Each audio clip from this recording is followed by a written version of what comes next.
Bom dia aí para todo mundo. Para quem não me conhece, meu nome é João Cunha. Para quem conhece, é o mesmo nome, tá? É importante ressaltar. E eu vim falar com vocês hoje um pouquinho sobre carreira internacional em desenvolvimento. Eu tive algumas experiências fora do Brasil, trabalhando como desenvolvedor ou remoto ou morando fora. E quando eu vou nos eventos de tecnologia, eu sou tento ser, né, bastante engajado com comunidade e tal. É muito comum que a galera me pergunte como é que isso aconteceu, como é que fez para você sair, onde você morou, esse tipo de coisa. E aí eu achei que daria um suco legal se espremesse para fazer uma palestrinha aí para vocês, tá?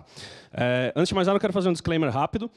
Antes desse disclaimer, na verdade, deixa eu fazer uma pergunta. Quem aqui já trabalhou fora do Brasil, morando fora e trabalhou com tecnologia? Levanta a mão, assim, ó. Mais alto. Tá, pouca gente. Quem de vocês, se tivesse a oportunidade, estivesse preparado ou preparada, quem gostaria de trabalhar morando no exterior, trabalha com tecnologia fora do país? Levanta bem alto. Olha para volta aí, gente. Acho que tá. Então acho que esse disclaimer aqui vai ser importante. Tá? Eu não quero dizer que o Brasil está fora de moda, tem que sair do Brasil. Não, vocês têm que fazer o que for ideal para vocês. Tá? Eu fui para fora, gostei da experiência, aprendi bastante coisa com isso. Então tem um caminho das pedras aí, acho que pode ajudar a galera. Tá? Eu não gosto muito de falar sobre mim, só que tem que ser a minha experiência, eu tenho que falar sobre isso. Né? Eu, como já fui apresentado, eu fiz um primeiro site em 96. Na época era o Guia das Cifras. Eu tocava guitarra e violão, a gente copiava as cifras na internet, editava tudo na mão. E o mais engraçado naquela época, tinha um tal de clube das cifras junto. A gente tinha um pouco mais de cifra que eles, eu tinha bastante acesso até, alguns milhares por mês. E esse clube das cifras virou Cifra Club, né? Vale milhões hoje. E na época a gente fazia de brincadeira, eu tinha ali por volta de 11 anos. Tá? Eu estou profissionalmente nessa área porque eu não ganhei um tostão furado naquela época, claramente, desde 2006. Eu fui tech lead lá no Dubizzle, que é tipo o OLX, na verdade é o OLX hoje, né? Lá de Dubai. E eu fui front-end engineer no FatLife do Canadá também, foi uma experiência remota. Passei por 25 países trabalhando remoto, tá? E fui nômade digital aí por aproximadamente 1 ano enquanto eu viajava. Hoje eu estou gerente de produto lá na Foregon, o maior comparador de cartões de crédito do país. E eu fundei o Lila, que é o meu trampo principal hoje em dia, que é uma agenda para profissionais de beleza. Tá? Vamos lá. Mas isso aqui não é muito relevante, porque, na verdade, isso aqui é só o meu currículo. Agora, quem eu sou de verdade? Eu sou sócio fundador do Clubinho do Miojo. Tá? Quando eu tinha 7 anos, a gente juntava, cada um dava um miojo diferente, e um tangue, né? Ia para casa dos caras. E aí o cara que inventou o Clubinho do Miojo ficava com quase tudo, porque a gente tinha 7 anos, você não come o miojo inteiro, entendeu? Então o cara já tinha essa mentalidade empreendedora. Dá pra ver. Eu tirei a minha habilitação ano passado, porque eu tinha medo de dirigir carro com câmbio manual. Tá? Eu já tive banda de metal e cabelão. Eu não sei fazer conta de dividir com 2 dígitos no divisor. E eu sou tão ruim com isso que, na verdade, eu costumo misturar a unidade de medida. Assim, é muito comum. Tá? Ó, vocês podem ver nessa foto aí. Essa foto aí já faz uns 30 quilos, aproximadamente. Tá, e como é que funcionou isso daqui, tá? Olha os meus presenter notes, que bonitinhos, né? Vamos lá. Eu já queria mudar, queria ir para fora, sempre tive essa vontade. Quando eu tinha, acredito que 25 anos, eu fui para a Argentina. Uma vez guardei uma grana, consegui ir para lá. E falei, puta, adorei, conheci uma cultura nova, comida nova, claro, muito bom. E eu falei, quero fazer mais disso, né? Quero tentar fazer isso mais para frente. Só que, cara, foi a vida inteira. Eu gostaria de fazer aquela coisa, fica na tua cabeça, assim, martelando, né? Puta, seria muito bom morar fora e nunca tinha tomado uma atitude. Até que um dia me cadastrei num site chamado Workful. Rest in peace, porque ele já não existe mais.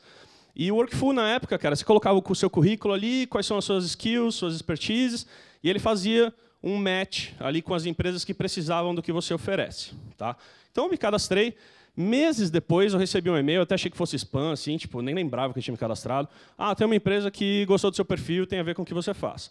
Eu falei, então bora, né? Vamos ver o que é. A hora que eu entrei, era o Dubizzle, ainda na empresa que eu trabalhei lá em Dubai, e eu respondi assim, tem interesse. Obrigado, João. Né? Aí me retornaram, e eu escrevendo por inglês. Né? Eu escrevia muito bem na época. E estava tranquilo. Tá. Eu fui vendo que o negócio ia ficando mais sério. 3º, 4º e-mail. Aí, opa, peraí, né? O negócio está pegando tração. Aí, nessa época, eu ainda estava muito inseguro com o inglês. Tá? Era uma coisa que eu nunca tinha conversado. Né? Eu já falava inglês, enquanto eu via filme, na minha cabeça eu falava, porque eu entendia bem, eu conseguia ler, conseguia escrever, conseguia me comunicar nos fóruns da internet, mas eu nunca tinha tido a oportunidade de conversar, né? E conforme a troca de ideias com a empresa foi aumentando, ali a gente foi crescendo, o interesse, eles me pediram uma entrevista por Skype. E aí eu fiquei mais nervoso que eu estou nervoso agora, sabe? Eu estava muito nervoso para fazer aquilo. Então eu nunca tinha conversado em inglês, o que eu faço agora? Eu arrumei um professor particular de inglês, fiz 1h30 de aula com ele, mais ou menos, e 3 horas depois eu estava enrolado num cobertor, com frio na espinha, assim, para fazer a entrevista com os caras. Porque eu falei, bom, é a oportunidade que eu tenho de ir para fora do país, a oportunidade da minha vida, vou nessa. E aí, beleza. Eu fiz o esquema, me preparei todo para a entrevista.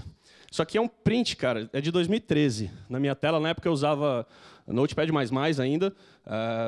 Aqui eu já deixei pontos negativos sobre mim, os positivos, o que eu quero fazer. Já deixei um monte de colinha ali para fazer a entrevista.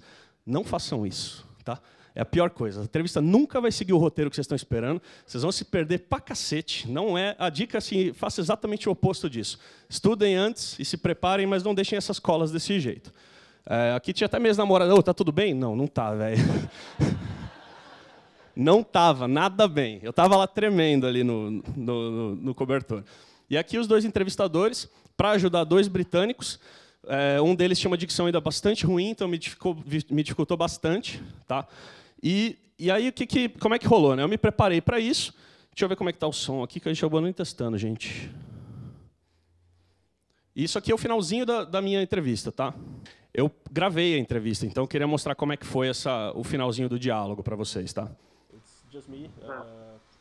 Besides, anyway, I'm not feeling so comfortable talking to you guys, getting a code and etc. But when I feel comfortable, you feel I am exactly the same guy you read that cool stories from.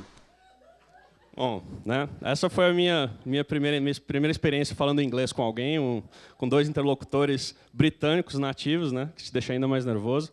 Como vocês viram, eu fui bem pra cacete, né? Selo Joel Santana de qualidade no meu inglês. Mas, assim, rolou uma coisa... Tem mais um. Rolou uma coisa legal, porque logo depois que eu falei isso, que já era o finzinho da entrevista, eu recebi isso aqui como resposta. Just blow us away with an amazing test. And yeah, the rest will be history. Para quem não entende espanhol, isso significa assim, basicamente apenas nos impressione com um teste bacana, tá? E o resto vai virar história. Então o negócio é um teste, realmente, né? Falei, porque se depender dessa entrevista eu não passo nem a pau, né? Então eu vou ter que fazer um teste massa. E aí, challenge accepted, né? Bora lá, vamos fazer. Bom, me mandaram por e-mail para fazer o OLX lá, o do Bizo é como o OLX, é um site de classificados. Eles estavam com uma dificuldade, eles tinham o PAA, né, que é o Place an Ad, para você cadastrar um anúncio, levava aproximadamente 7 minutos o processo de cadastro de anúncio. Isso era bastante tempo, tá? É um saco você ter que falar 7 minutos no formulário, fazendo um monte de coisas, e aí veio o design para mim. Você seleciona aqui a categoria, aí você está no job, ele divide aqui, login social, tal. Aí a próxima tela... Você coloca algumas keywords do anúncio, vem para cá, seleciona o breadcrumb e tal. Aí chega aqui nesse BMW aqui do lado, escolhe as fotos.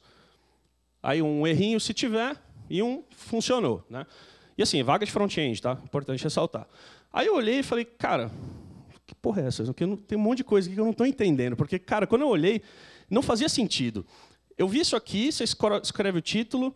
E você monta direto o BMW M3 e o breadcrumb.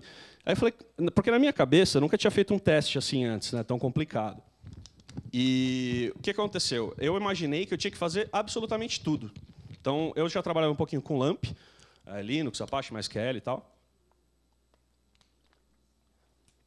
E eu pensei que eu tinha que montar tudo, back-end inteiro, front-end inteiro, de repente até adaptar com InDesign.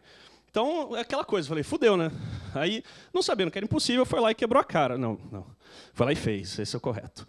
O que eu fiz? Eu achei uma API chamada Alchemy, na época, em 2013. O Alchemy ele faz Natural Language Processing. Você manda um input de texto, ele te retorna entidades baseadas nesse texto. Isso aqui hoje é bastante assim, domínio comum já, uma coisa que todo mundo conhece. Mas em 2013, cara, era difícil alguma empresa, startup especialmente, utilizar alguma coisa assim, era um recurso bastante avançado. Então, cara, quando eu vi esse problema aqui, eu falei, cara, vou ter que dar uma forma de se escrever um texto e sair isso aqui, entendeu? Eu falei, fudeu. E fui lá e fiz o negócio, né? Usei o Alchemy, se escreve Honda Civic, se escreve Honda Civic, ele já retorna que é um veículo, que é automóvel, qual a relevância, aí ele já escolhe outras entidades. E aí montei. Aí escrevi um negócio e já aparecia BMW, Black BMW X3, alguma coisa assim, tá? E saiu. Aí mandei para os caras e passei nessa porra, né? Consegui. Porque na hora que eles viram, o que aconteceu? Tipo, foi um choque para eles. Não, João, cara, você tinha que fazer só o front-end do negócio. Você entregou para mim uma aplicação funcionando, um negócio que era outro cara que ia fazer. E assim, cara, tudo amarrado com barbante, tá? Porque eu era, sabe, full stack overflow engineer, sabe? Vocês conhecem como é que é. E assim, para mim foi aquela coisa. Eu falei, vou ter que me virar nos 30 e me virei. Fiz o que deu para fazer ali. E beleza, passei, né? Aí fui para Dubai. Para ir para lá, tem o processinho de visto, né? Algumas outras conversas, tive que mandar uma documentação, tirar passaporte, que ainda não tinha. E cheguei. Aí fui para lá, tirei a fotinha feliz, eu não usava camiseta topzera na época. Aí fui lá do deserto. Só que a vista do apartamento que eu fiquei, no começo, era insano, cara. Não é ostentação, tá? Isso eu dividi o apartamento com mais 5 pessoas, que fique claro.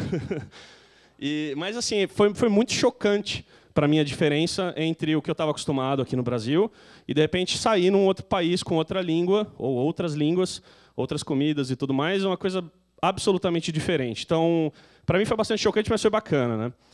Só que eu cheguei no primeiro dia de trabalho, né?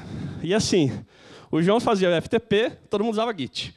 Eu usava o Windows, todo mundo estava no Linux e no macOS. Eu escrevia CSS, estava todo mundo no SAS.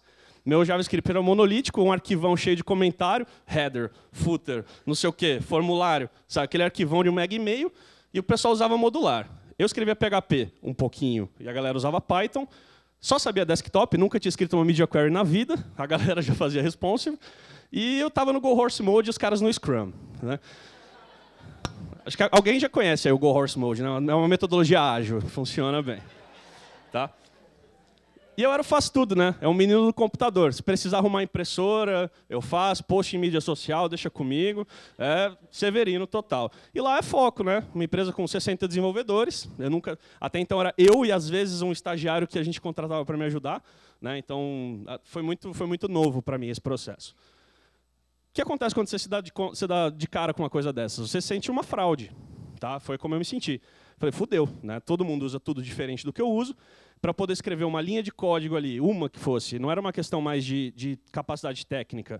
Eu tinha que passar pela barreira do sistema operacional, depois da metodologia que a gente usava, aí depois um outro passinho que tinha, usava Git, eu estava usando FTP, tinha que aprender o Git para poder escrever, aí eu tinha que escrever em SAS e não CSS. Então, cara, literalmente mudou totalmente meu workflow, e eu falei, fudeu, eu não vou dar conta de fazer isso. Então, durante acho que os 6 primeiros meses, eu ia trabalhar todos os dias achando que eu ia ser demitido naquele mesmo dia. E não é brincadeira, assim, é uma coisa muito, muito ruim, né? Porque assim, é um motivador grande. Acho que eu vou testar outro microfone, esse aqui deve estar acabando, né? Esse aqui vai? Não vai? Vai? Bom, vamos manter esse aqui, né? Vamos manter esse aqui, se der problema a gente troca. Então, eu me senti uma fraude naquele momento, né? Porque era tudo muito diferente. E eu descobri que isso, depois de um tempo, é um problema muito recorrente com desenvolvedores e desenvolvedoras. Tá? Eu descobri a tal da síndrome do impostor. O que é a síndrome do impostor que afeta e aflige muita gente, e muita gente, infelizmente, não conhece, porque você se sente abraçado ou abraçada quando você descobre. Né? É uma necessidade de ser um Superman ou uma Superwoman o tempo inteiro. Tá? Você tem que estar ali sempre na vanguarda, liderando. Você tem uma insatisfação causada por comparação com os pares. Fulano ou fulana de tal, faz tal coisa, eu ainda não sei, está todo mundo na minha frente, você se sente, sabe, atrás de todo mundo. O medo de falhar por causa disso, que é uma coisa muito óbvia. Aí você faz a negação de competência e louvores. O que acontece? Você vai lá e entrega o projeto no prazo, muito melhor do que o esperado, e aí você fala, ainda bem que ele não vai ver aquele probleminha que eu fiz aqui, que isso aqui eu amarrei com barbante, não sei o quê. E toda vez que o cara vê, parabéns, ficou muito bom. Eu falo, caralho, ainda bem que ele não percebeu que tal coisa... Acontece assim o tempo inteiro, tá? E, ironicamente, é mais comum com pessoas que performam bem, tá? Não é necessariamente meu caso, definitivamente, mas você vê... Cara, J.K. Rowling, por exemplo, é uma das pessoas que tem... Já alguém já ouviu falar em Harry Potter? Levanta a mão. Estou brincando. E ela tem, entendeu? Então, é o tipo de coisa que muita gente de altíssimo gabarito possui, é uma coisa meio doida, tá? E isso acontece por vários motivos. Um deles é porque o mercado é muito exigente. Quando eu digo muito exigente, aqui é um GIST, cara, com conteúdo curacionado, ou curado, para front-end.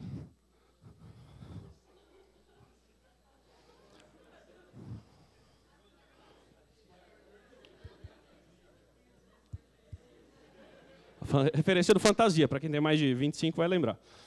E assim, né? Essa é como é que funciona. O mercado, a impressão que a gente tem é exigente. Só enquanto estou dando essa palestra, já nasceram uns 32 frameworks de JavaScript. Tá? Um nasceu. Cadê? Aí, ó. Um já nasceu. Um eu tenho certeza que nasceu porque eu estava aqui. Bom, esse aqui é o Roma Komarov, ele tem cara, é maintainer do Stylus e mais um monte de coisas. E ele postou isso aqui no GitHub, no Twitter dele, falando do streak dele de GitHub. E dá pra ver bem, né, cara? Como é que é um burnout de verdade. Você começa lá super produtivo, aí foda-se essa porra, acontece nesse momento.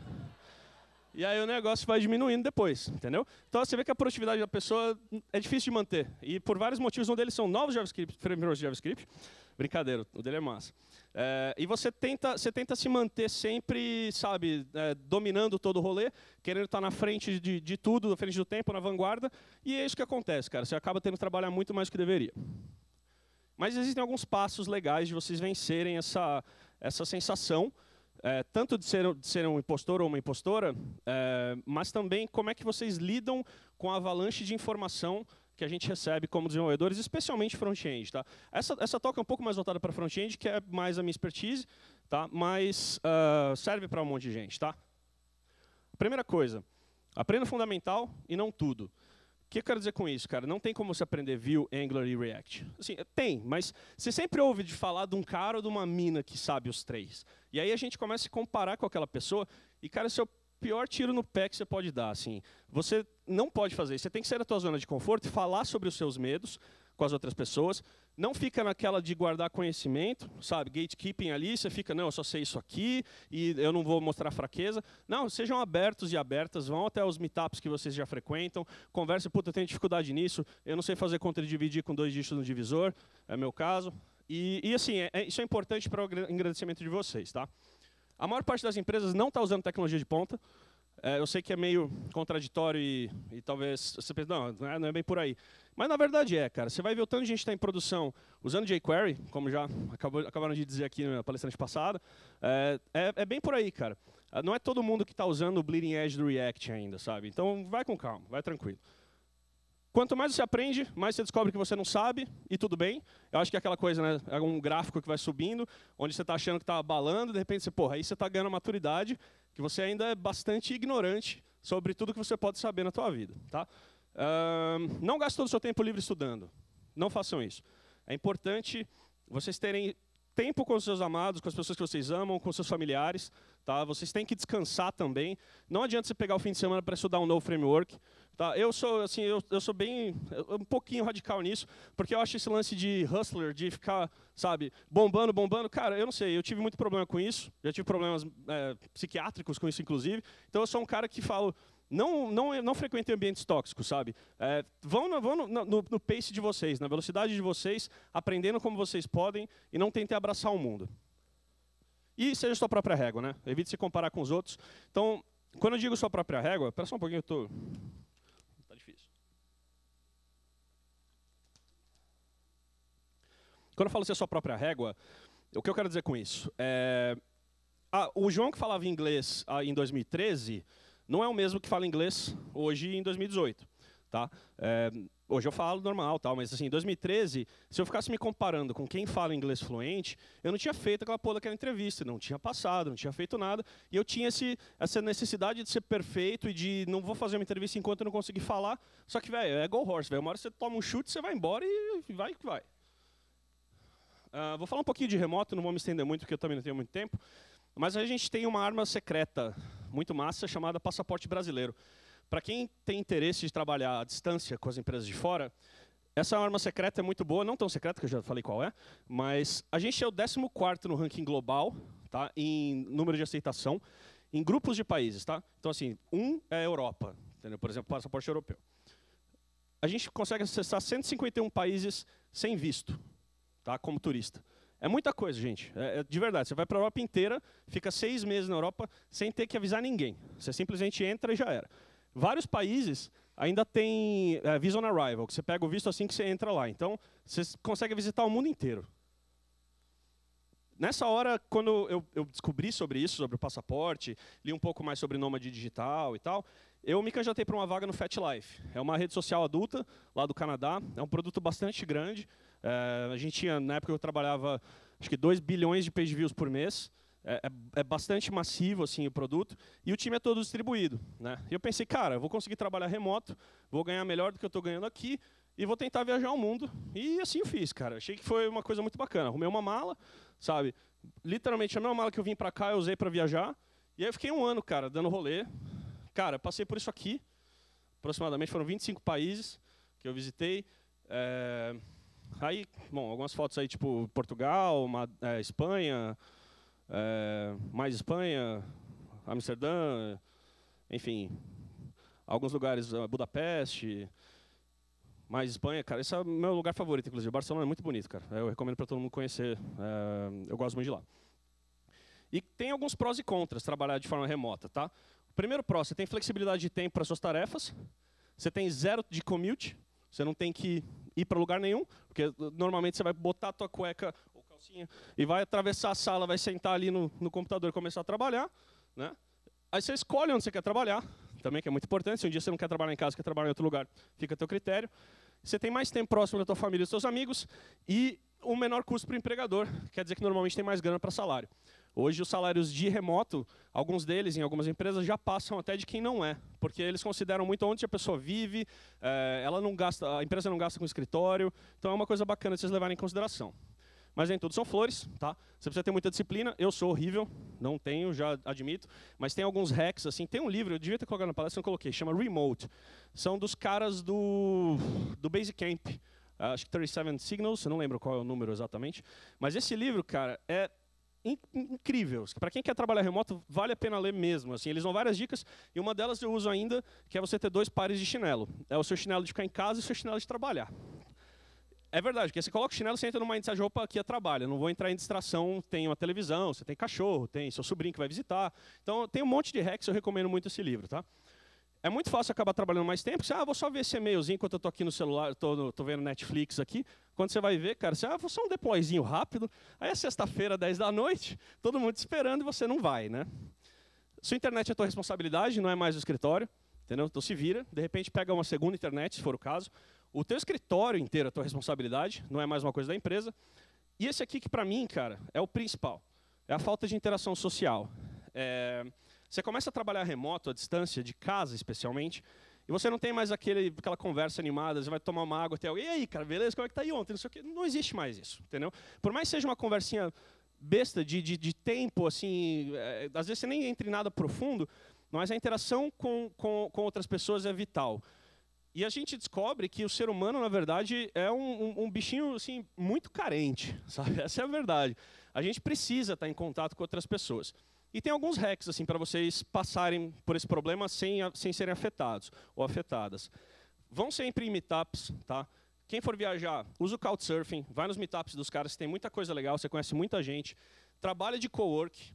Trabalhar de coworking space é sensacional. Você trabalha com um monte de gente que pensa mais ou menos como você, trabalha com tecnologia também, você faz novas amizades, conhece gente, vale muito a pena. Não fica dentro de casa ou dentro do hotel. Tá?